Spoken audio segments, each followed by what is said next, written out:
ये रीजंस हम सबके जीवन में अलग अलग रूप से हम फेस करते हैं।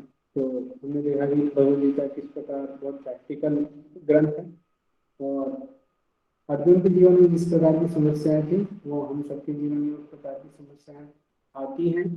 और भगवद गीता और भगवान कृष्ण के जो वर्ड्स हैं वो एक तरह से सेवियर है, जो कि हमें इन समस्याओं से निवारण देने में हेल्प करते हैं।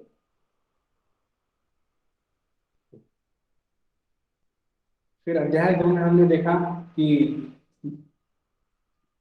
अर्जुन भगवान कृष्ण को समर्पण करते हैं बहुत, और भगवान कृष्ण के सामने अर्जुन प्रस्ताव रखते हैं कि देखिए मैं तो बड़ा कंफ्यूज हो गया, ऐसी बुरी परिस्थिति में फंस गया हूँ, इतना अरेंजमेंट, इतना बड़ा अरेंजमेंट हो गया, करोड़ों करोड़ों लोग खड़े, और है ना, लड़े कि ना लड़े, नहीं लड़ूंगा तो बेइज्जती हो जाएगी, क्या किया जाए।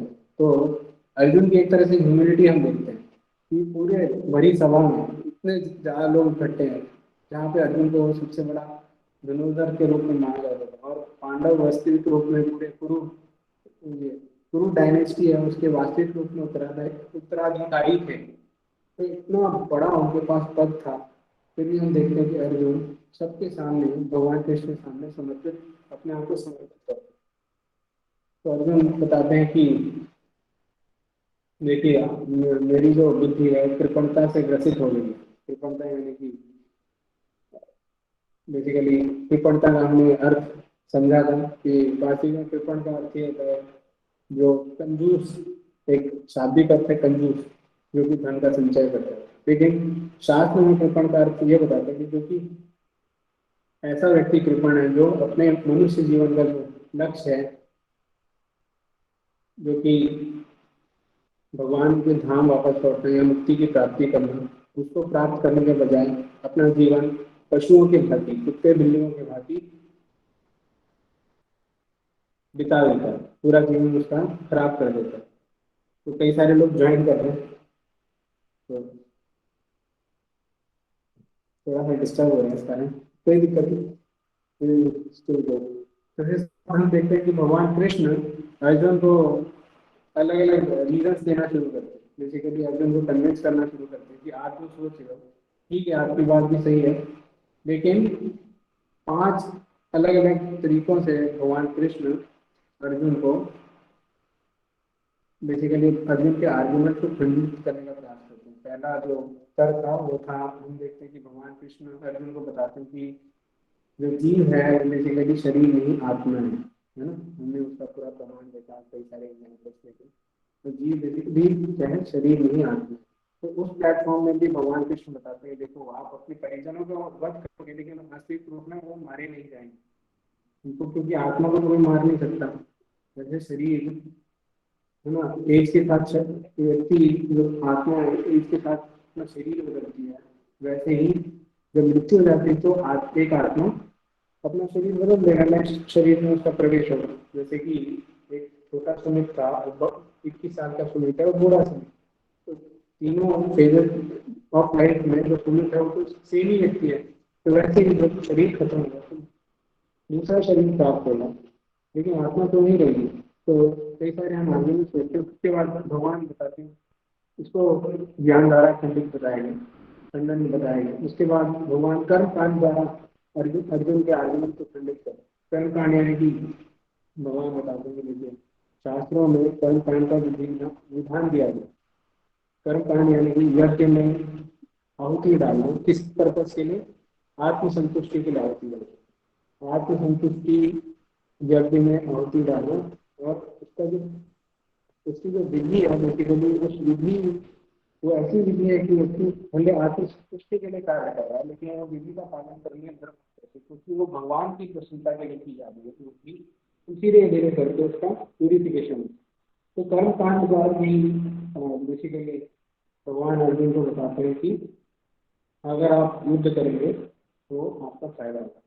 फिर हम देखते हैं कि निष्काम कर्म यानी कि बुद्धियोग के बारे में भगवान बताते हैं कि बुद्धियोग अगर आप कर्म करें ऐसा सोचते कि जो फल है उसको मैं नहीं दूंगी, तो जो ये युद्ध है वो धर्म युद्ध है। मेरी इच्छा से हो, शास्त्र सम्मत है ये, तो भी तो और क्षत्रिय धर्म हमें एक तरह से गारंटी करता है कि अगर आप है ना धर्म के आधार पर युद्ध लड़ते हैं, किसी हायर पर्पज को फुलफिल करना है, तो एक तरह से ये गारंटी करता है कि आपको एक बहुत अच्छी आपको गति की प्राप्ति है। तो निष्काम कर्म, व्यक्ति कर्म से अटैच है लेकिन फ्रूट से अटैच है, उसके रिजल्ट से अटैच है। तो अर्जुन का एक कंसर्न ये था कि मैं भोगूँ कैसे, तो भगवान बता रहे हैं कि तुम्हें भोगने की जरूरत नहीं, तुम कर्म करो, एज ए ड्यूटी कर्म करो, है ना, भगवान की संतुष्टता के लिए करो। फिर उसके बाद हम देखते हैं कि भक्ति द्वारा कि अब सारी चीजें ठीक है, लेकिन भगवान आखिरी में बोलते हैं कि आप क्योंकि मेरी इच्छा इसलिए कर रहे हैं। तो इसको थोड़ा सा मैंने और एक्सप्लेन किया है देखिए। तो बेसिकली मैंने एक लैडर बनाया है। अब देखिए कुछ स्टेप्स हैं, है ना, 1 2 3 4 5 5 स्टेप्स हैं। सबसे नीचे जो स्टेप है तो मैंने दिखाया पशु जी, उसके ऊपर आता है कर्म, उसके ऊपर आता है शतान कर्मयोग, उसके ऊपर आता है निष्काम कर्मयोग या मुक्ति योग, उसके ऊपर आता है मुक्ति योग। तो कोई भी व्यक्ति जो कि कर्म कर रहा है, जैसे कि आप देख सकते हैं डायग्राम में दिखा है, तो कर्म कर रहा है यानी कि काम कर रहा है, काम कर रहा है लेकिन अपने मन के हिसाब से काम, मना करके उसके मेरी मर्जी है, मैं चाहे नहीं करूँ, मैं चाहे नहीं करूँ।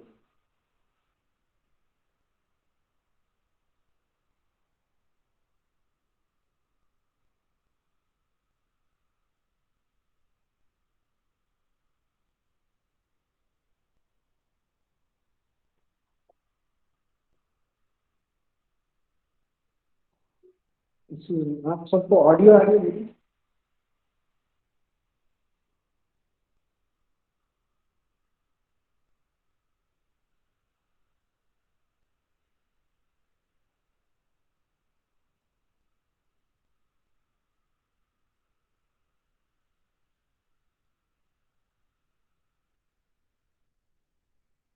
हरे कृष्णा, आप सबको आवाज आ रही है मेरी?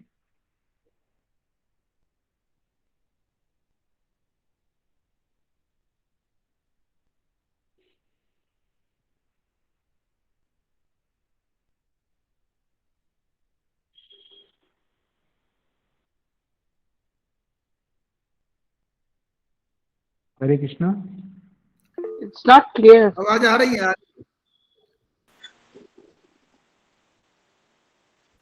नहीं, लेकिन क्लियर नहीं है, ब्रेक हो रही है बीच में। चलिए।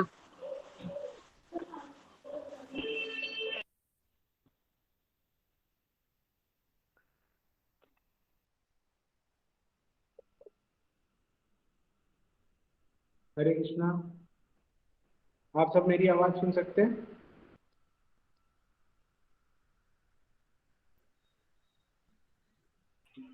हरे कृष्णा। हरे कृष्णा, जी प्रभु जी ऑडिबल, मेरी आवाज सुन सकते हैं? जी प्रभु जी ऑडिबल है, ऑडिबल है प्रभु जी। ओके, आई होप अभी आ रही है। प्रभु जी बस थोड़ी सी आवाज गूंज रही है, थोड़ी सी गूंज रही है बस प्रभु जी, क्लियर नहीं आ रही है वॉइस। ओके ओके, तो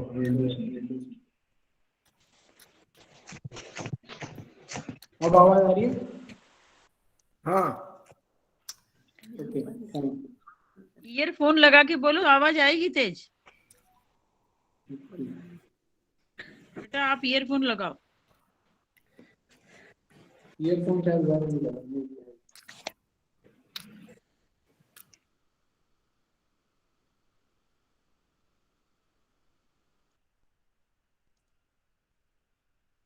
ठीक है, विल बिगिन अगेन। तो बेसिकली हम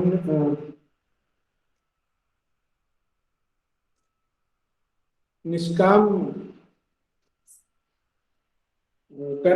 ये एक योगा लेटर है जिसमें कि सबसे नीचे पशु जीवन है, उसके ऊपर कर्म योग है, कर्म है, उसके ऊपर सकाम कर्म योग है, उसके ऊपर निष्काम कर्म योग है, अथवा बुद्धि योग है, उसके ऊपर भक्ति योग है।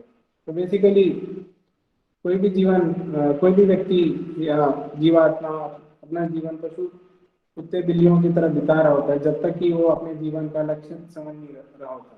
जीवन का लक्ष्य यानी कि मुक्ति की प्राप्ति, अथवा भगवान कृष्ण की प्राप्ति, अथवा भगवान राम की प्राप्ति। तो जब तक व्यक्ति अपना जीवन पशुओं की तरह जी रहा होता है, यानी कि पशु और मनुष्य का जीवन देखें तो एक तरह से सेम ही है। पशु क्या क्या करते हैं? आहार, निद्रा, ध्यान, ईटिंग, मीटिंग, स्लीपिंग, डिपेंडिंग। ये 4 एक्टिविटी जो पशु करते हैं, तो यही 4 एक्टिविटी एक इंसान करता है, थोड़ा सोफिस्टिकेटेड तरीके से करता है। तो पशु और इंसान में फर्क तब आता है जब इंसान ये इंक्वायर करना शुरू करता है कि बेसिकली वो इस भौतिक इस जगत में उसका आने का पर्पस क्या है, उसका क्या गोल है, उसे अचीव क्या करना है अपने जीवन में, उसका अंत होगा तो वो कहाँ जाएगा। जब ये प्रश्न करना शुरू करता है तब व्यक्ति वास्तविकता में मनुष्य कहलाने योग्य होता है। तो सबसे पहले सबसे नीचे का जो स्तर है वो पशु जीवन के समान है। उसके ऊपर व्यक्ति कर्म करना शुरू करता है, लेकिन जब कर्म करता है अपनी इंद्रिय संतुष्टि की तरह के लिए कर्म करता है, अपने मन कल्पित तरीके से कर्म करता है, उसके मन में जो आता है वो कर्म करता है, मेरी मर्जी, मैं चाहे ये करूं, मैं चाहे वो करूं। जैसे बड़े बड़े आज के समय देखा जाए तो बड़े बड़े जितने भी इंडस्ट्रियलिस्ट हैं बड़ी बड़ी चीजें कर रहे हैं, है ना। कोई मून में जा रहा है, कोई मेडिकल फील्ड में बहुत बड़े बड़े इन्वेंशन हो रहे हैं, लेकिन हम देखते हैं कि कुछ समय बाद वही इन्वेंशन और वही चीजें हमारी जीवन में समस्या बन जाती है।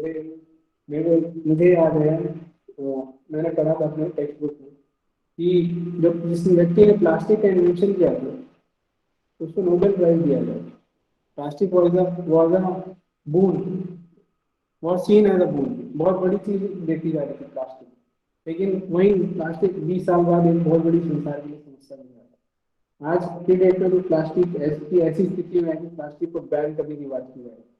तो यही होता है, व्यक्ति जब मनोकल्पित तरीके से व्यक्ति अपने स्तर पे या समुदाय के स्तर पे या राष्ट्रीय स्तर पे कोई भी स्टेप लेते हैं जो कि शास्त्र को एक तरह से हम न मानते हुए, है ना, मनोकल्पित तरीके से कार्य करने का प्रयास करते हैं, तो उससे क्या होता है, कई पाप कर्म हो जाते हैं, है ना।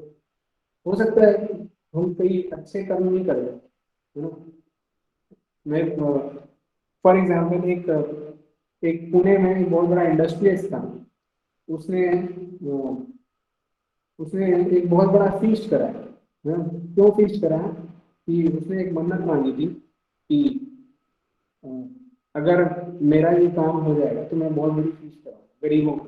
तो उसने फीस में क्या कराया, कई सारे मुर्गों को कटवा के लोगों को खिलाया, है ना। तो सो फॉर देखा जाए तो कई लोगों की नजर में वो अच्छा कर रहे हैं, है ना, लोगों को एक तरह से न्यूट्रिशन मिल रहा है उससे, लेकिन क्योंकि उसने शास्त्रों की अवहेलना कर ली और उसको लग रहा है कि वो अच्छा कर्म कर रहा है, लेकिन निश्चित रूप से उसको पाप का भागी होना पड़ेगा।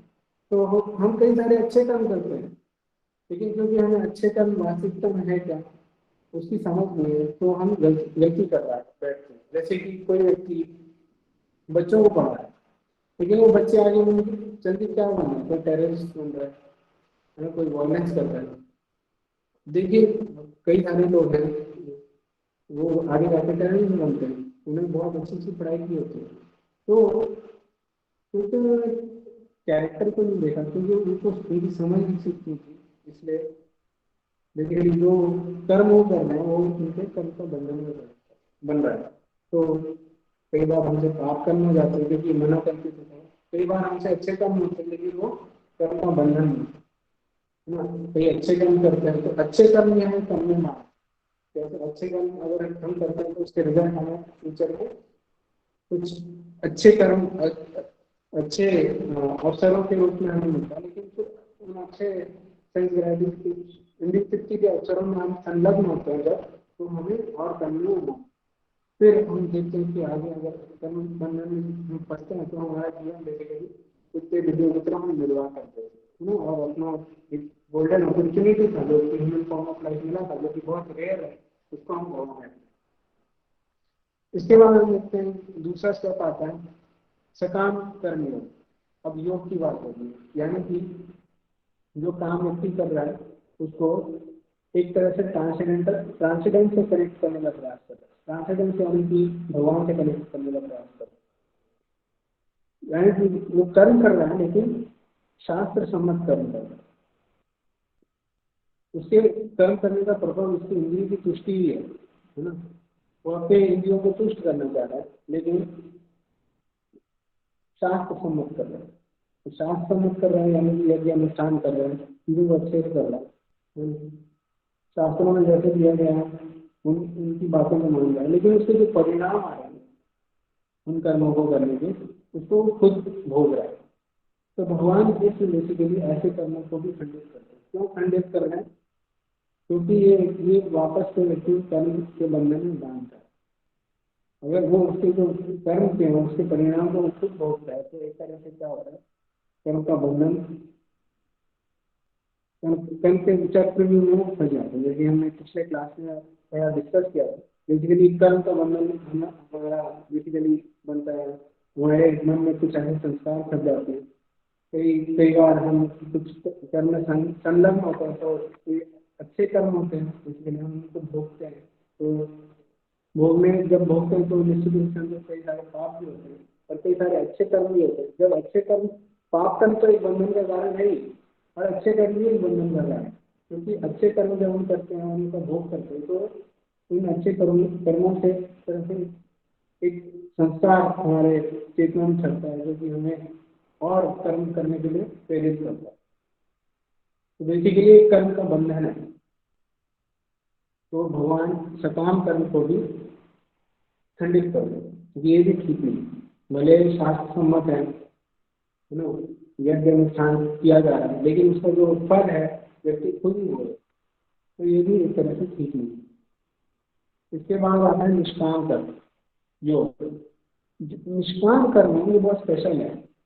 इसमें क्या है, व्यक्ति कर्म करने से है, उसको भी एक पर्टिकुलर कर्म अच्छा लगता है। जैसे कोई व्यक्ति बोले मेरा स्वभाव है मैं इंजीनियर, लेकिन वो इंजीनियरिंग कर रहा है, इंजीनियरिंग के क्षेत्र में वो कुछ कर रहा है, लेकिन उसका जो काम करने का उद्देश्य भगवान कृष्ण की संतुष्टता है।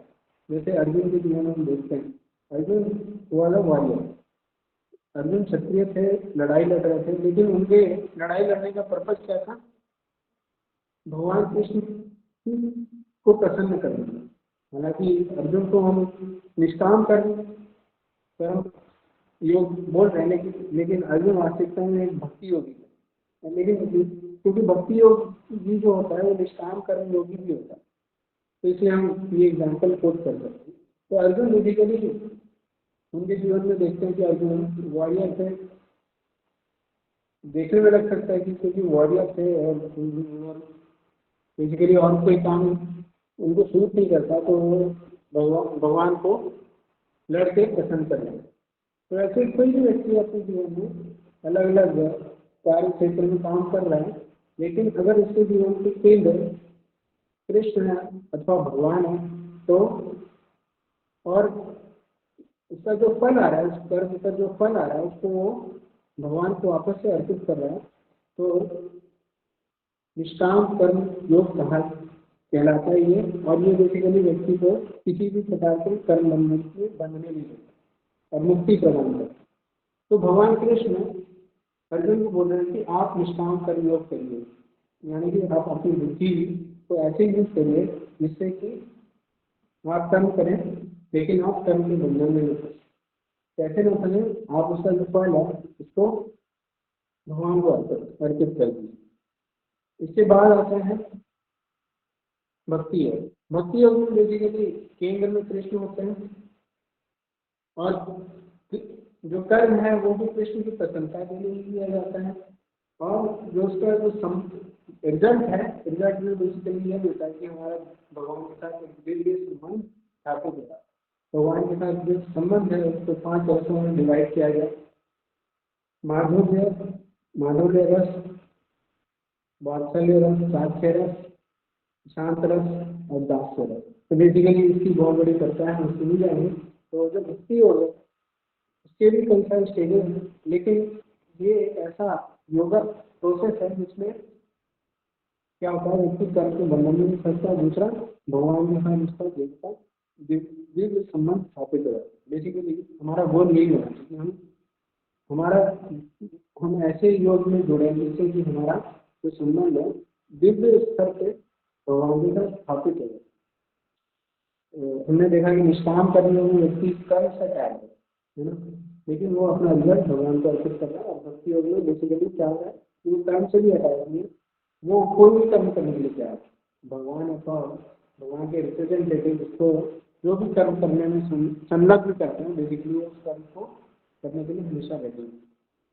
ये हम काफ़ी लेट हो चुके हैं क्योंकि माइक ऑन नॉट बैठते हैं, तो हम थोड़ा 5 कवर करेंगे। भाग 5, एक आत्मज्ञानी व्यक्ति के बुद्धि योग में कार्य करने के लक्षण। फिर अर्जुन उवाच स्थितप्रज्ञस्य कामाशा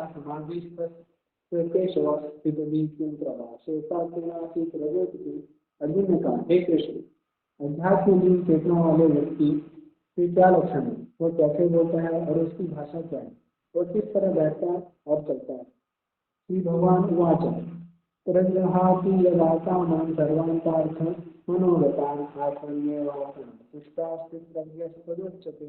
श्री भगवान ने कहा, हे पार्थ, जब मनुष्य मनोधर्म से उत्पन्न होने वाली पूरी पृथ्वी की समस्त कामनाओं को परित्याग कर देता है और जब इस तरह से विशुद्ध हुआ उसका मन आत्मा में संतोष प्राप्त करता है तो विशुद्ध दिव्य चेतना को प्राप्त कहा जाता है। मुकेशमना मुकेश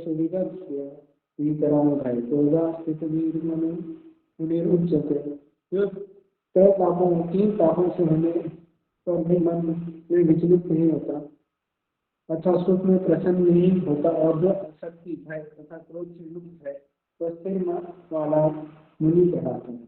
यह सर्वत्रानभिस्नेह प्राप्त शुभाशुभम नाभिनंदन्ति न दृष्टि तस्य प्रज्ञा प्रतिष्ठिता। इस भौतिक जगत में जो व्यक्ति न तो शुभ की प्राप्ति से हर्षित होता है और न अशुभ के प्राप्त होने पर उसे घृणा करता है और पूर्ण ज्ञान में स्थिर होता है।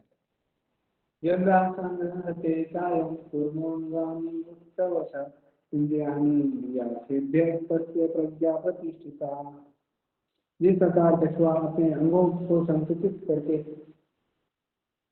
खोल के भीतर कर लेता है, उसी तरह जो मनुष्य अपनी इंद्रियों को इंद्रिय विषयों से खींच लेता है वह पूर्ण चेतना में दृढ़ता पूर्वक स्थिर होता है। 59 विषयादिवर्तन से निराहारस्य देहिनः रसवर्जनं रसस्य परम दृष्टान वर्तते।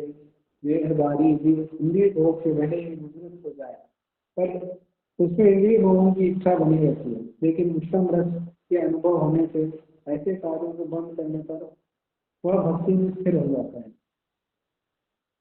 तो हम देखते हैं कि अर्जुन बेसिकली इस प्रसंग में भगवान को पूछ रहे हैं कि जो आत्मज्ञानी व्यक्ति है, जैसे कि भगवान ने अर्जुन को कन्विंस किया कि आप एक तरह से भक्ति योग का पालन करिए और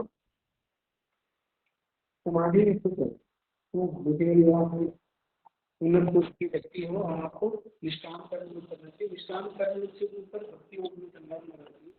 तो फिर अर्जुन को क्वेश्चन पूछते हैं भगवान से कि ऐसे व्यक्ति का क्या लक्षण, जो कि बेसिकली बहुत ही उन्नत कर्म स्थित है अथवा समाधि के स्तर में स्थित है। तो बेसिकली 5 क्वेश्चन पूछते हैं अर्जुन कि उसकी भाषा क्या होती है, कि वो बोलता कैसे है, बैठता कैसे है ना, किधर किधर घूमने जाता है, उनकर ऐसे व्यक्ति के लक्षण क्या है, तो उसको पहचान कर भगवान उत्तर देना शुरू करते हैं कि वो मानसिक मनगढ़ंत कहानी से पैदा हुई हिंदू किसी की सभी इच्छाओं को त्याग जाता है।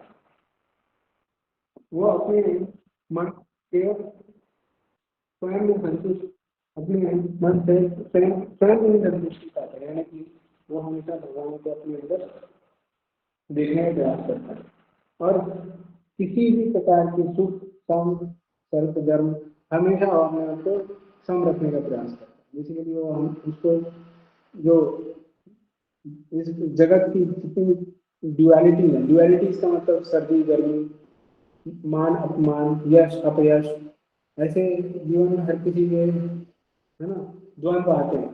तो बेसिकली एक आत्मज्ञानी व्यक्ति है, उसको ऐसे द्वंद्व कभी भी परेशान नहीं करता। तो भगवान कैसा अर्जुन को उत्तर है।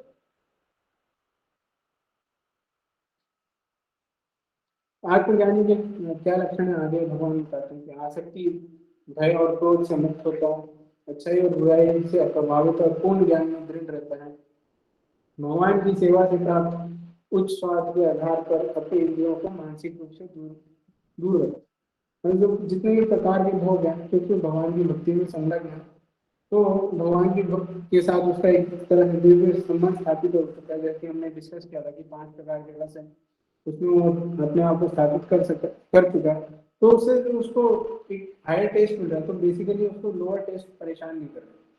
तो एक कछुए की भांति होता है, कछुआ को देखिए कभी भी, है ना, उसके ऊपर कोई भी आपदा आती है, उसको संकट आता है, तो अपने एक खोज है उसके अंदर अपना सिर कर लेता है ना, छुप जाता है।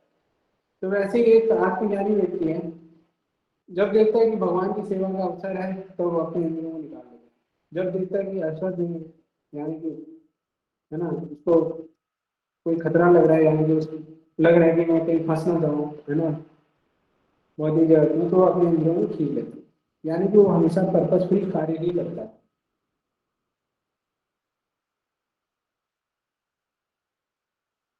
फिर इसके बाद 60 से 67 के बीच में चर्चा ये आती है, जो व्यक्ति कृष्ण भावना में स्थित हुई वह आसानी से कैसे गिर सकता है।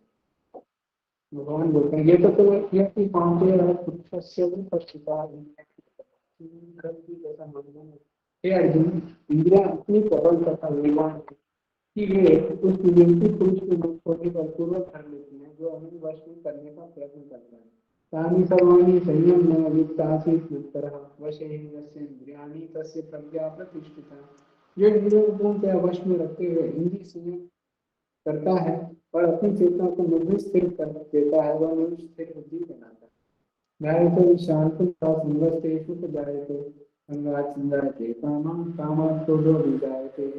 इंद्रिय विषयों का चिंतन करते हुए मनुष्य की उसमें आसक्ति उत्पन्न हो जाती है, और ऐसी आसक्ति से काम उत्पन्न होता है और फिर काम से क्रोध प्रकट होता है। क्रोधानुभवति सम्मोहा सम्मोहात् स्थिति विज्ञानः स्थिति भ्रंशात् बुद्धिनाशो बुद्धिनाशात् प्रणश्यति। क्रोध से पूर्ण मोह उत्पन्न होता है और मोह से स्मरण शक्ति का विभ्रम हो जाता है। जब स्मरण शक्ति भ्रमित हो जाती है तो बुद्धि नष्ट हो जाता है, और बुद्धि नष्ट होने पर मनुष्य भवकूप में पुनः गिर जाता है।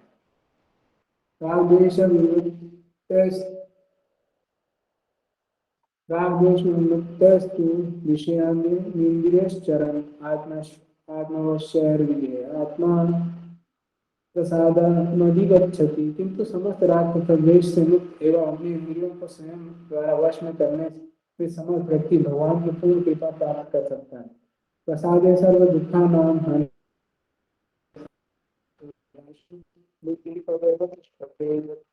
इस प्रकार कृष्ण भावना में नतुष्ट व्यक्ति के लिए संसार के 3 पाप नष्ट हो जाते हैं, और ऐसी उस चेतना होने पर उसकी बुद्धि शीघ्र ही स्थिर हो जाती है।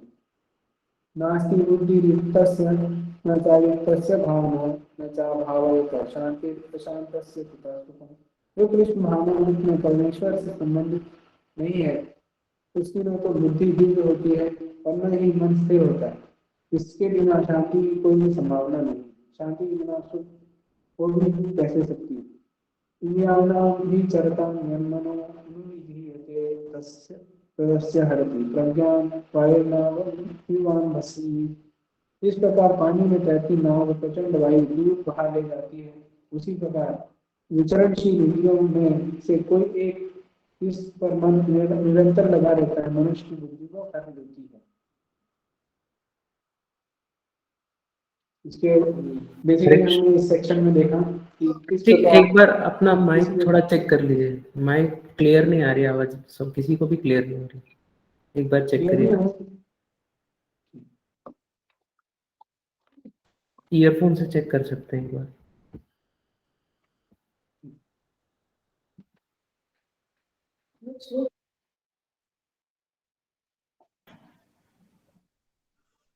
क्लियर है आवाज?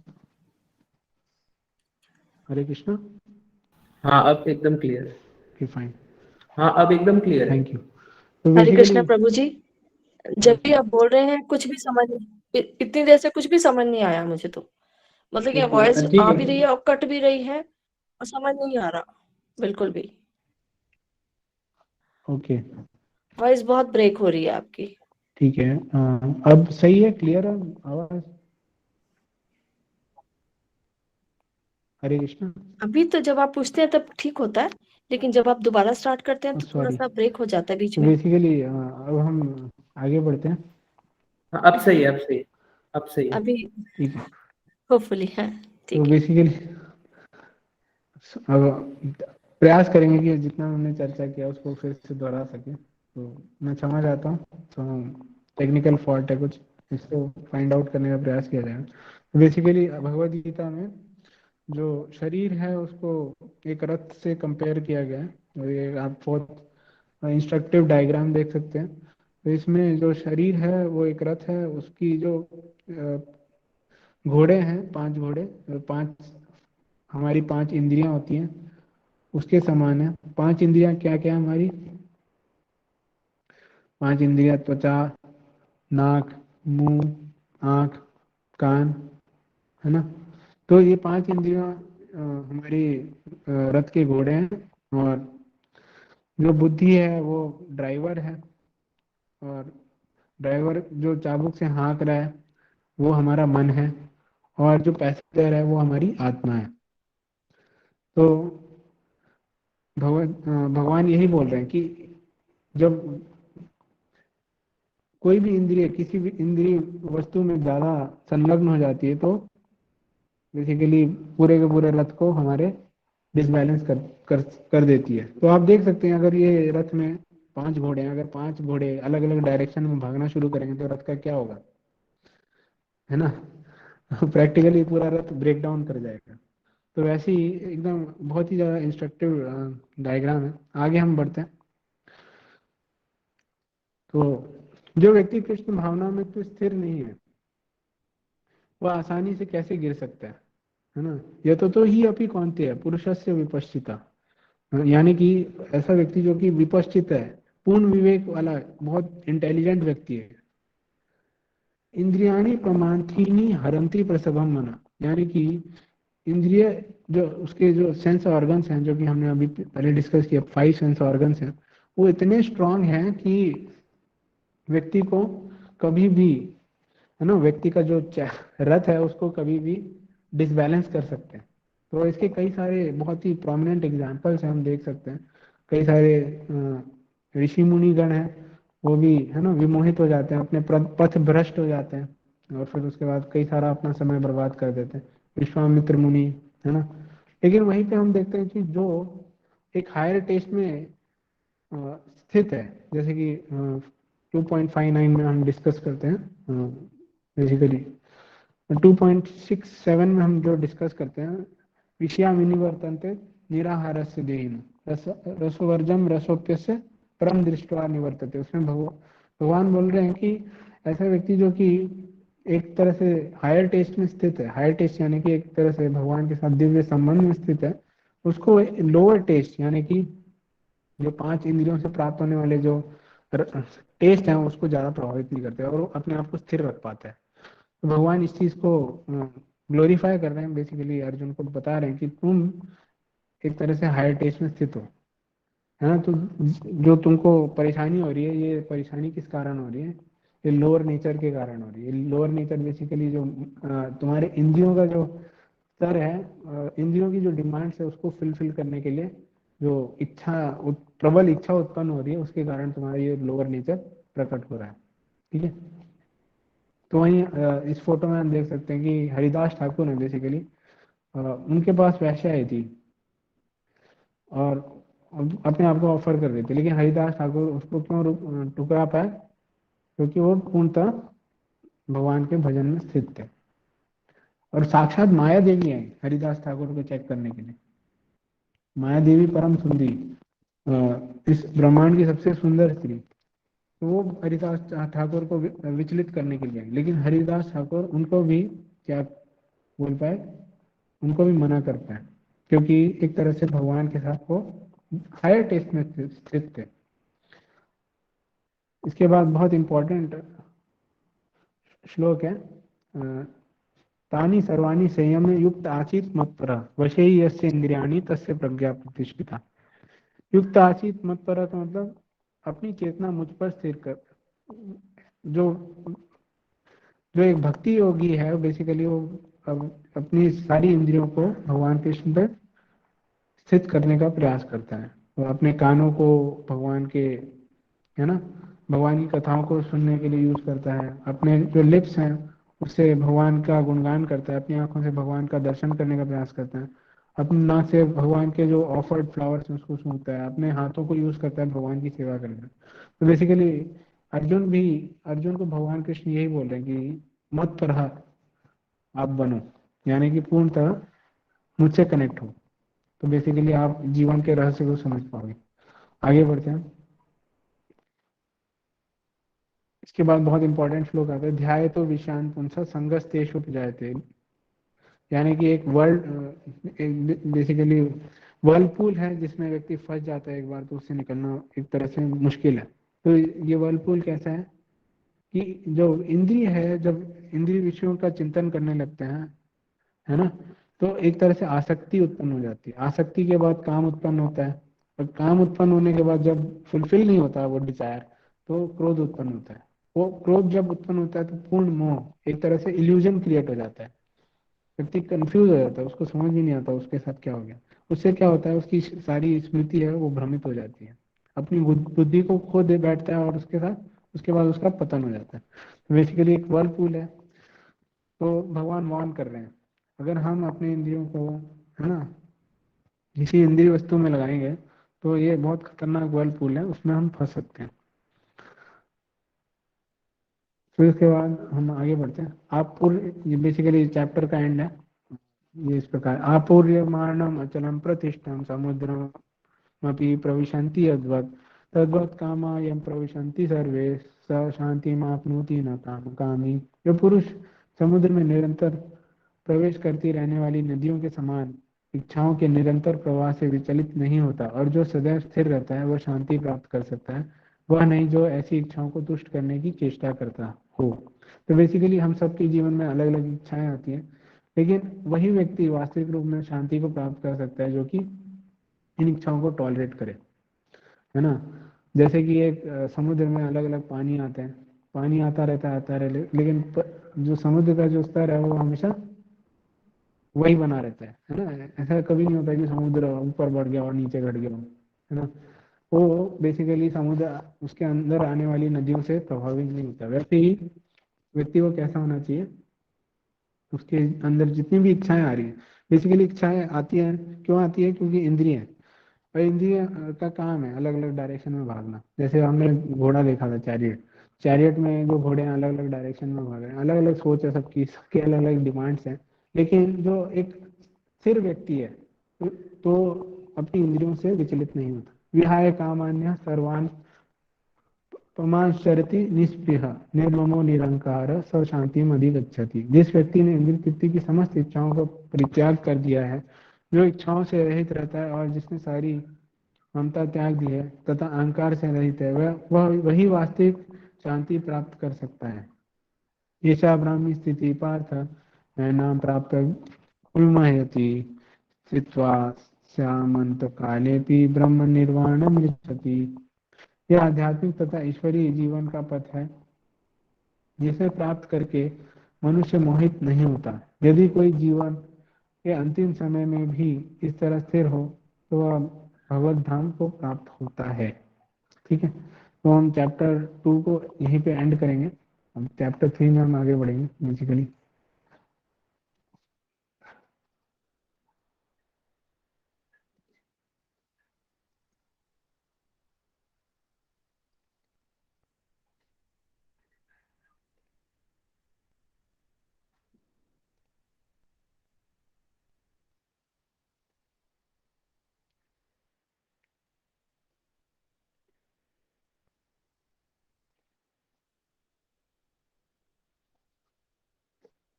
अध्याय 3 कर्मयोग।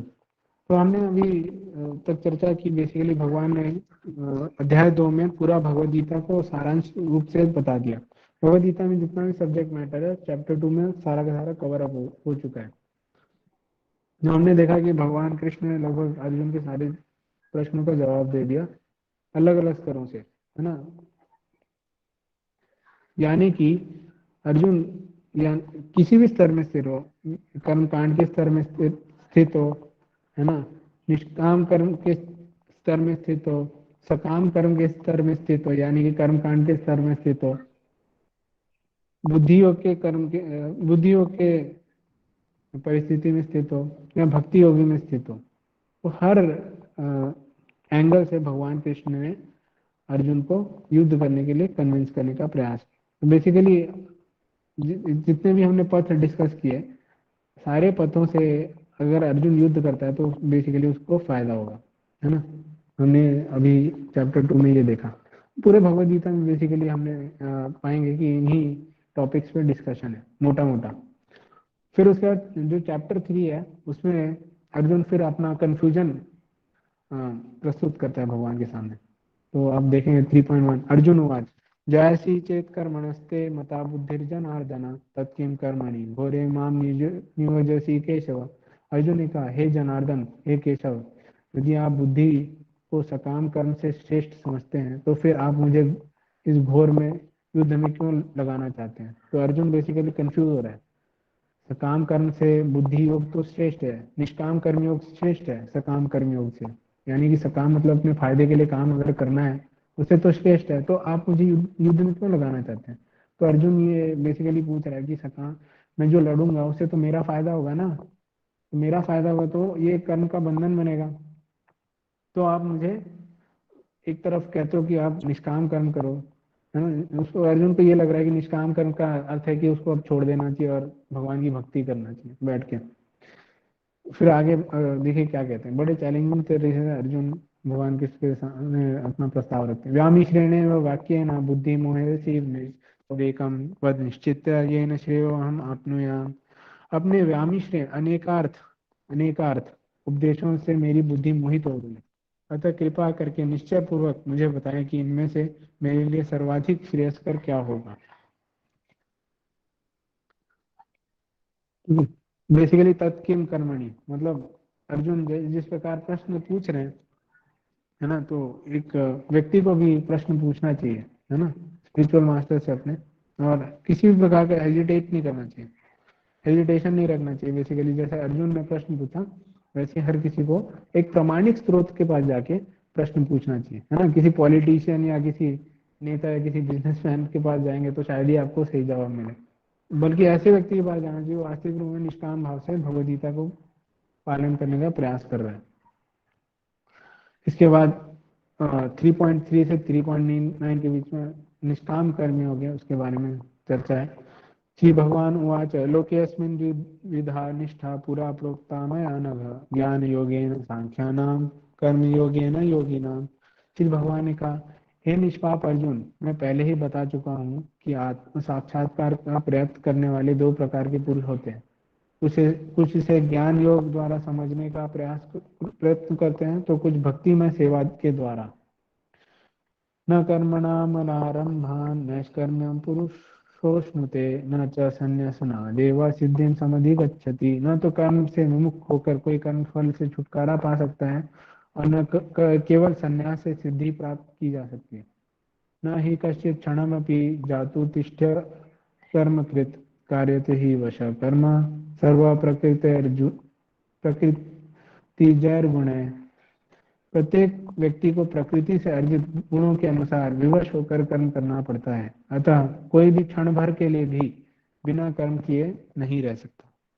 कर्मेन्द्रियाणि संयम्य या आस्ते मनसा स्मरन् इंद्रियार्थान् विमूढ़ आत्मा मिथ्याचारः स उच्यते। जो कर्म इंद्रियों को वश में तो करता है, किंतु जिसका मन इंद्रिय विषयों का चिंतन करता है वह निश्चित रूप से स्वयं को धोखा देता है और मिथ्याचारी कहलाता है। यस्त्विन्द्रियाणि मनसा नियम्यारभते अर्जुन कर्मेन्द्रिय कर्म योगम असक्तः सविशिष्यते। दूसरी ओर यदि कोई निष्ठावान व्यक्ति अपने मन के द्वारा कर्मेंद्रियों को वश में करने का प्रयत्न करता है और बिना किसी आसक्ति के कर्मयोग प्रारंभ करता है तो वह अति उत्कृष्ट है। नियतम कुरु कर्मत्वं कर्म ज्यायो हि अकर्मणः शरीर यात्रा भी चाहते न प्रसिद्धे अकर्मणः। अपना नियत कर्म करो, क्योंकि कर्म न करने की अपेक्षा कर्म करना श्रेष्ठ है। कर्म के बिना तो शरीर निर्वाह भी नहीं हो सकता। यज्ञार्थात् कर्मणो अन्यत्र लोकोऽयं कर्म बंधना तदर्थं कर्म कौन्तेय मुक्त संग समाचरा। श्री विष्णु के लिए यज्ञ के रूप में कर्म करना चाहिए, अन्यथा कर्म के द्वारा इस भौतिक जगत में बंधन उत्पन्न होता है। अतः हे कुंती पुत्र, उनकी प्रसन्नता के लिए अपने नियत कर्म करो, इस तरह तुम बंधन से सदा मुक्त रहोगे। स यज्ञ प्रजा सृष्ट्वा पुरोवाच प्रजापति अनेन प्रसविष्यध्वम् एष वोस्तित्वष्ट कामधुक्। सृष्टि के प्रारंभ में समस्त प्राणियों के स्वामी ने विष्णु के लिए यज्ञ सहित मनुष्यों द्वारा देवताओं की संततियों को रचा और उनसे कहा, तुम इस यज्ञ से सुखी रहो, क्योंकि इसके करने से तुम्हें सुख पूर्वक रहने तथा मुक्ति प्राप्त करने के लिए समस्त वांछित वस्तुएं प्राप्त हो सकेंगी। तो बहुत इंस्ट्रक्टिव कुछ श्लोक हैं, उसमें से हम कुछ चर्चा करने का प्रयास करेंगे। बेसिकली अर्जुन भगवान से इस चैप्टर के प्रारंभ में प्रश्न पूछ रहे हैं कि जो आप मुझे कर्म करने के, एक तरफ तो बुद्धि योग को आप श्रेष्ठ बता रहे हैं, निष्काम कर्मयोग, और सकाम कर्मयोग को आप है ना बेकार बता रहे हैं। तो बेसिकली अर्जुन का प्रस्ताव ये है कि आप है ना क्यों लड़ा रहे हो मेरे से, मैं जंगल चले जाता हूँ, शांति से रह लेता हूँ, है ना। तो अर्जुन एक तरह से संन्यास लेना चाह रहे हैं, तो भगवान इस चीज का खंडन कर रहे हैं। भगवान बता रहे हैं कि बेसिकली असली सन्यासी है कौन।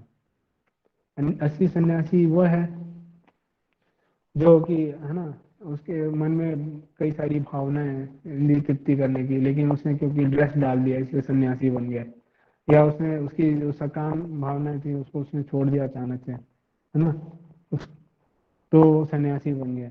नहीं, असली सन्यासी तो वो है जो कि जिसका जो हृदय है वो पूर्ण तरह से शुद्ध हो चुका है ना, और पूर्ण तरह से वो अपने अपने जो कर्म है उसको पूर्ण तरह से भगवान को अर्पित करने के योग्य बन गया है। ठीक है, तो ये अंडरस्टैंडिंग भगवान हमें दे रहे हैं। उसके बाद बहुत इंपॉर्टेंट कुछ श्लोक है, श्लोक क्रमांक 6 में आता है, मिथ्याचार से उच्यते, है ना। जो व्यक्ति है ना कर्म को छोड़ देता है ना, और अपनी इंद्रियों को कंट्रोल करने का प्रयास करता है, शो करता है कि मैं बहुत ही उन्नत व्यक्ति हूँ, मैं कंट्रोल व्यक्ति हूँ, सेंस कंट्रोल हूँ, लेकिन उसका मन हमेशा इंद्रिय विषयों में ही घूमता रहता है, तो ऐसे व्यक्ति को प्रिटेंडर, मिथ्याचारी बताया गया है ना। मिथ्याचारी मतलब वो अपने आप से धोखा दे रहा है, संसार को धोखा दे ही रहा है, अपने आप जीवन के साथ ही खिलवाड़ कर रहा है। तो ऐसे ऐसे व्यक्ति को इसलिए बताया गया, जब तक व्यक्ति परिपक्व अवस्था में ना पहुंचा हो तब तक उसको संन्यास ऑर्डर को अपनाना नहीं चाहिए, यानी कर्म को त्यागना नहीं चाहिए, है ना। तो फिर उसके बाद बताते हैं भगवान कि जो मन से यस्ति इंद्रियाणि मनसा नियम्य रभते अर्जुन कर्मेंद्रिय कर्म योगम असक्त स विशिष्यते। ऐसा व्यक्ति बहुत ही श्रेष्ठ है जो कि अपनी इंद्रियों से अपने मन से अपने इंद्रियों को कंट्रोल करने का प्रयास करता है और साथ ही कर्म करता है ना। उसके जो प्रिस्क्राइब ड्यूटीज है, जो शास्त्र में जो भी इसकी स्तर है उस स्तर में रह के अपनी ड्यूटीज को करता है और उस ड्यूटीज को करके अपने रिजल्ट को भगवान को अर्पित करता है, तो ऐसे व्यक्ति को विशिष्यते, यानी कि ऐसा व्यक्ति बहुत ही श्रेष्ठ है। उसके आगे भगवान तर्क देते हैं कि बिना कर्म किए तो कोई व्यक्ति है ना जी भी नहीं सकता। नियतम करू कर्मत्व जैव अकर्मणा शरीर यात्रा ते न प्रसिद्ध अकर्मणा, यानी कि बिना कर्म किए है ना फ्री फूड कहीं भी नहीं मिलेगा, है ना। आपको कर्म तो करना ही पड़ेगा, तो आप कौन सा कर्म करो, अच्छा कर्म करो, है ना, निष्काम कर्म करो, भगवान को अर्पित करो, ऐसा कर्म करो जो कि आपके बंधन का कार्य ना बने और ज्यादा आपको इंटैंगल ना करे, आगे जाके और समस्या क्रिएट ना करे। तो बेसिकली भगवान के ये कुछ कन्विंसिंग आर्ग्यूमेंट्स थे। तो निष्क्रियता कोई विकल्प नहीं है ना, कि मैं आराम से बैठूं, जैसे कि अर्जुन प्रस्तावित कर रहे हैं कि क्यों लड़ा रहे हैं मुझे, जंगल चले जाता हूँ। भगवान बताते हैं कि कर्म किए बगैर तो आप रह ही नहीं सकते, है ना। कर्म तो करना ही पड़ेगा, क्योंकि आत्मा है, उसका जो नेचर ही है, स्वभाव ही है, जो हमेशा दौड़ती रहती है, तो कर्म करना करेगा व्यक्ति। तो अब आपके ऊपर डिपेंड करता है कि आपको कौन सा कर्म करना है, निष्काम कर्म करना है, सकाम कर्म करना है, कर्म कांड करना है, या खुद के लिए करना है ना, विकर्म करना है, या पशुओं की तरह अपना जीवन खराब करना है। फिर उसके बाद बहुत इंपॉर्टेंट श्लोक कि जो कर्म है हमेशा किसके लिए करना चाहिए, यज्ञार्थात कर्मणो नेत्र लोकोयम कर्म बंधन। यज्ञ के अलावा जो भी कर्म करते हैं, यज्ञ मतलब भगवान विष्णु, यज्ञ का अर्थ है भगवान से जो कनेक्टेड जो कर्म है, उसके अलावा जो भी कर्म करता है वो क्या है, कर्म के बंधन का कारण बन जाता है। तो अर्जुन को भगवान कृष्ण कहते हैं, इसीलिए आप क्या करो, कर्म करो भगवान की प्रसन्नता के लिए, है ना। आप देखेंगे पिक्चर में दोनों यज्ञ कर रहे हैं, है ना, दोनों पिक्चर में सेम यज्ञ हो रहा है, लेकिन एक यज्ञ का जो पर्पज है भगवान कृष्ण की संतुष्टता है, और दूसरे यज्ञ का पर्पज आत्मतुष्टि है। तो आत्मतुष्टि के लिए जो यज्ञ किया जा रहा है वो कर्म बंधन का कारण बन रहा है, और भगवान कृष्ण के लिए जो यज्ञ किया जा रहा है प्रसन्नता के लिए, वो बेसिकली मुक्ति का कारण बन रहा है ना, परम शांति का कारण बन रहा है। तो यज्ञ का अर्थात है, यज्ञ यज्ञ का अर्थात है, यज्ञ भी कई प्रकार के होते हैं, जैसे कि फायर यज्ञ, है ना, भगवान से की सेवा को यज्ञ बताया गया, है ना। कोई भी कर्म करते हैं तो उसको अगर हम भगवान की सेवा में नियोजित करते हैं तो बेसिकली वो कर्म क्या होता है, हमको लिबरेट करता है, और उसके अलावा जो भी कर्म करते हैं वो हमें बांधता है। यानी कि जो भी कर्म अगर हम भगवान से कनेक्ट करके ना करें तो हमको बंधन प्रदान करेगा, और जो कर्म हम भगवान से कनेक्ट करेंगे वो हमें बेसिकली मुक्ति प्रदान करेगा। तो शिला प्रभुपाद बहुत इंपॉर्टेंट इसमें कुछ एस्पेक्ट्स बताते हैं। उसमें प्रभुपाद बताते हैं कि क्योंकि हमने जैसा कि हमने पिछले क्लास में सुना था कि कलयुग का जो युग धर्म है वो संकीर्तन है ना, भगवान की भक्ति करना है। तो जो भगवान की भक्ति हम सही तरीके से करेंगे तो एक तरह से हम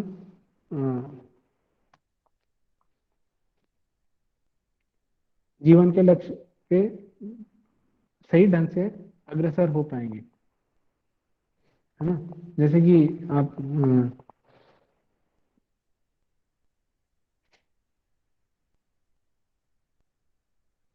व्यावहारिक अनुप्रयोग, कृष्ण भावना में कर्म कैसे करें, लगन से तथा भक्त के विशेषज्ञ मार्गदर्शन के तहत, आत्म संतुष्टि के लिए बिल्कुल नहीं बल्कि कृष्ण की संतुष्टि के लिए, है ना। तो आप कर्म करिए लेकिन भगवान की को संतुष्ट करने के लिए कर्म करिए, है ना। तो यही सार है बेसिकली, जैसे कि हमने डिस्कस किया था युग धर्म में हरिनाम जो युग धर्म में बेसिकली भगवान के नामों का कीर्तन करना। तो जब हम भगवान के नामों का, दिव्य नामों का कीर्तन करते हैं तो बेसिकली हम अपनी चेतना को एक तरह से भगवान से, एक तरह से हम अपनी चेतना को भगवान से फुल कर देते हैं, यानी कि हमारी चेतना में भगवान का वास हो जाता है, यानी कि हम हमेशा भगवान को तुष्ट करने का प्रयास करते हैं। तो सबसे जो आसान मार्ग बताया गया कलयुग में इस ऐसी चेतना को प्राप्त करने का, वो है भगवान के दिव्य नामों का उच्चारण करना। तो शिला प्रभुपाद यही इंस्ट्रक्ट करते हैं कि बेसिकली संकीर्तन यज्ञ है वो सबसे इम्पोर्टेंट यज्ञ है। हम जो भी काम करें, जैसे भी काम करें बेसिकली, तो अगर हम भगवान कृष्ण के जो दिव्य नामों का उच्चारण करते हैं तो हमारी जो टेंडेंसी है, जो हमारी जो एटीट्यूड है जीवन के प्रति, जो हमारी जितनी भी इंक्लिनेशन है, वो बेसिकली भगवान की तरफ डाइवर्ट हो जाएगी, भगवान की तरफ एक तरह से डवटेल हो जाएगी। तो एक बहुत इंपॉर्टेंट लेसन है, और एक तरह से कर्म करने की, कृष्ण भावनामृत में एक तरह से सही कर्म करने की, जैसा कि हम चर्चा करते हैं, जो कि एक क्वेश्चन है हम सबके जीवन में कि कैसे कर्म करें कि जो हमें कर्म के बंधन से मुक्ति प्रदान करे। तो सबसे पहला स्टेप उसके लिए यही है कि हम भगवान के दिव्य नामों का जब उच्चारण करेंगे तो बेसिकली हमारी जो चेतना है वो भगवतमय होगी। जब भगवतमय चेतना होगी तो उसके बाद जो डिजायर्स भी आएंगे तो हेल डिजायर्स आएंगे। बेसिकली जब ये डिजायर्स प्यूरिफाई हो जाएंगे तो हमें जो फलों को जो भोगने की जो टेंडेंसी है वो खत्म होगी, और फिर हम कर्म के बंधन से मुक्त हो पाएंगे। ठीक है, आगे बढ़ते हैं। जो कृष्ण भावनामृत में, यानी कि कृष्ण के जो भाव में, भावनामृत में जो कार्य किए जाते हैं उसके लाभ ये हैं कि प्रतिक्रिया से जितने भी सिंफुल रिएक्शन है उससे हमें मुक्ति मिल जाती है ना। कृष्ण से जो प्रेम है वो स्थापित होता है, जो जीवन का अंत में भगवत धाम की प्राप्ति होती है। योग की सीढ़ी है, जैसे कि हमने पहले भी चर्चा की थी। सबसे नीचे का जो स्तर है वो पशु जीवन है, उसके ऊपर कर्म कांड आता है, उसके ऊपर आता है सकाम कर्म योग, यानी कि अपने तुष्टि के लिए व्यक्ति काम कर रहा है, लेकिन उसमें थोड़ा सा भगवान का भी अंश है, यानी कि भगवान से जुड़ रहा है, भगवान के मंदिर में आके अपना माथा टेक रहा है, लेकिन बेसिकली उसका पर्पज ये है कि उसकी तुष्टि हो, है ना, उसके जो डिजायर्स हैं वो फुलफिल हों। उसके ऊपर आता है निष्काम कर्मयोग, यानी कि व्यक्ति कर्म कर रहा है लेकिन पूर्णतः अपने जो रिजल्ट्स हैं उसको भगवान को ऑफर कर रहा है। उसके ऊपर आता है ज्ञान योग। बेसिकली निष्काम कर्म योग, ज्ञान योग एक ही जैसा है। व्यक्ति सही उसकी चेतना में स्थित है, समझ रहा है चीजों को कि उसके कर्म का बंधन क्या बन रहा है। और उसके आगे ऊपर आता है अष्टांग योग, उसके ऊपर आता है भक्ति योग। अष्टांग योग में बेसिकली परमात्मा का दर्शन होता है उसे, सो उसके ऊपर आता है भक्ति योग।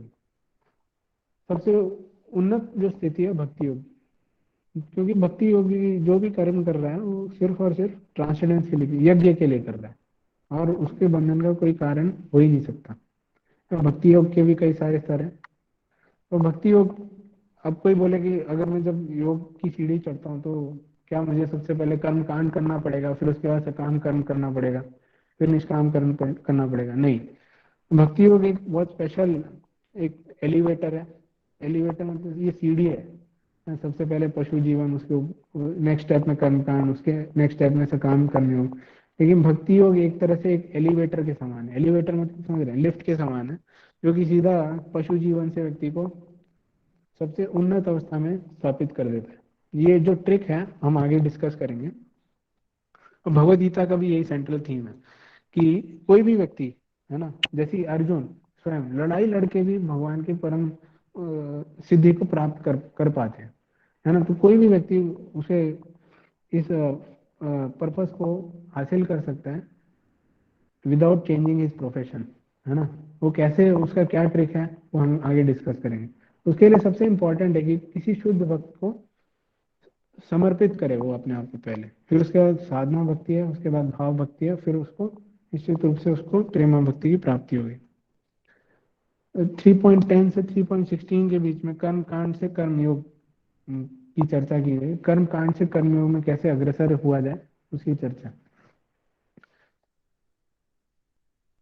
तो देवान् भावयतानेन ते देवा भावयन्तु वः परस्परं भावयन्त श्रेया परमावाप्स्यथ।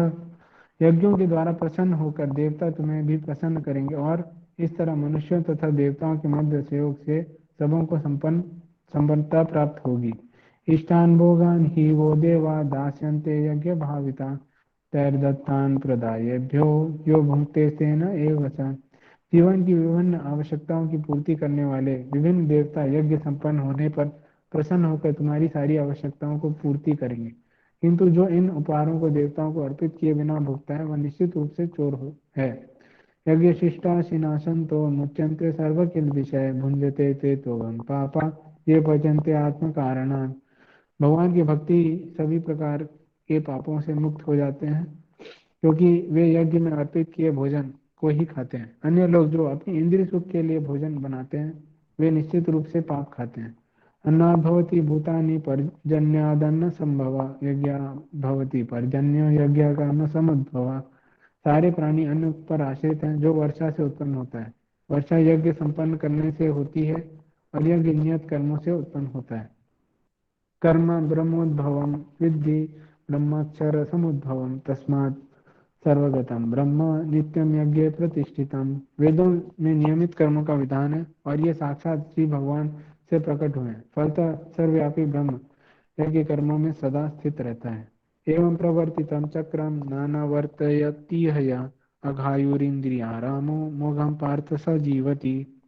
वेदों में नियमित कर्मों का विधान है और ये साक्षात श्री भगवान से प्रकट हुए हैं। फलतः सर्वव्यापी ब्रह्म यज्ञ कर्मों से में सदा स्थित रहता है। तो एक पूरा साइकिल है।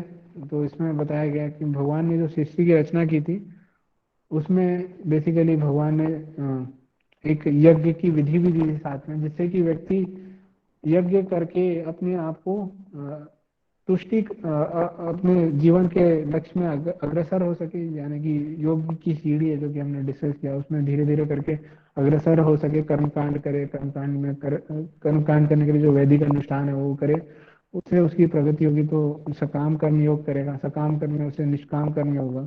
तो ये जो प्रोसेस है भगवान ने दिया है ना।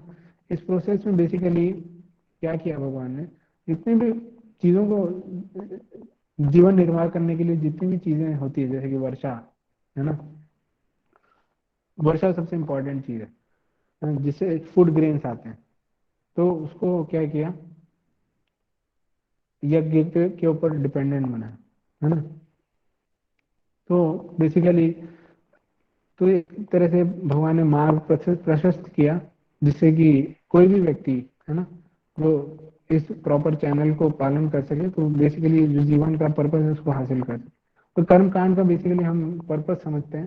कर्म कांड जितने भी वैदिक अनुष्ठान दिए गए हैं शास्त्रों में, वेदों में, तो बेसिकली उनका पर्पस ये है, उनका पर्पस ये नहीं है कि जीवन को सुख बनाया जाए है ना, स्वर्ग की प्राप्ति की जाए।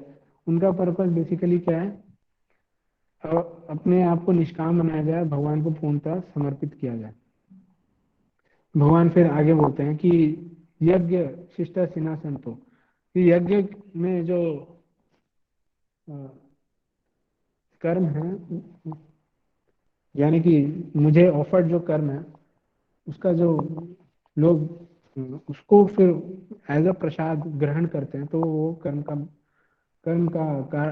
कर्म बंधन का कारण नहीं बनते, बल्कि उन लोगों के लिए बहुत बड़ा कर्म बंधन होता है जो कि चीज़ों को एंजॉय करना चाहते हैं, डायरेक्टली बिना ऑफर किए एंजॉय करना चाहते हैं। जैसे कि भोजन, फॉर वेरी सिंपल, जो भोजन है अगर हम बिना भगवान को ऑफर किए खाते हैं तो बेसिकली वो क्या होता है, कर्म के बंधन का कारण बन जाता है।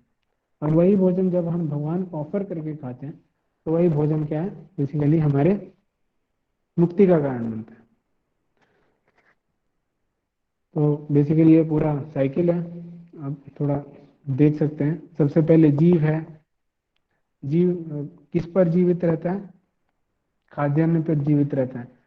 खाद्यान्न उसको कहाँ से प्राप्त होते हैं, वर्षा ऋतु से, वर्षा होने पे जो क्रॉप्स उगती है उससे प्राप्त होते हैं। और वर्षा किस पे निर्भर करती है, यज्ञ के संपन्नता, संपन्न जब यज्ञ होता है उस पर निर्भर करती है। और यज्ञ कब कैसे संपन्न होता है, एक यज्ञ तो है ना अग्नि वाला यज्ञ, अग्निहोत्री यज्ञ होता है, यानी कि हवन कुंड में आहुति डाल के यज्ञ होता है। और यज्ञ करने का दूसरा तरीका क्या है, भगवान की तुष्टि के लिए कर्म किया जाए, तो वो भी एक प्रकार का यज्ञ है। तो ऐसे जब हम प्रिस्क्राइब ड्यूटीज को करते हैं तो यज्ञ संपन्न होता है। और इन यज्ञों की विधि किसमें दी गई है, वेदों में दी गई है। और ये विधि किसने दी है, भगवान कृष्ण ने दी है। तो ये पूरा सार था इस सेक्शन का।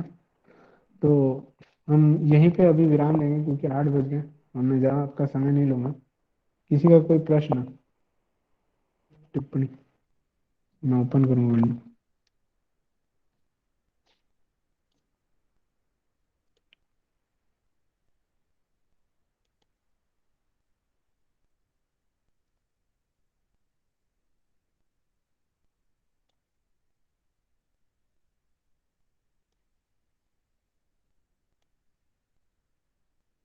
क्वेश्चन पूछ सकता है कोई व्यक्ति।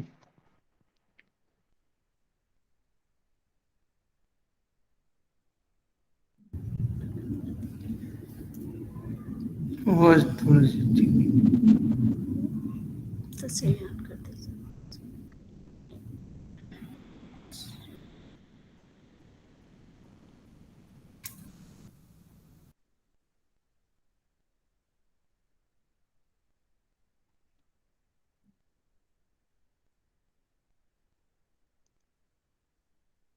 हरे कृष्णा।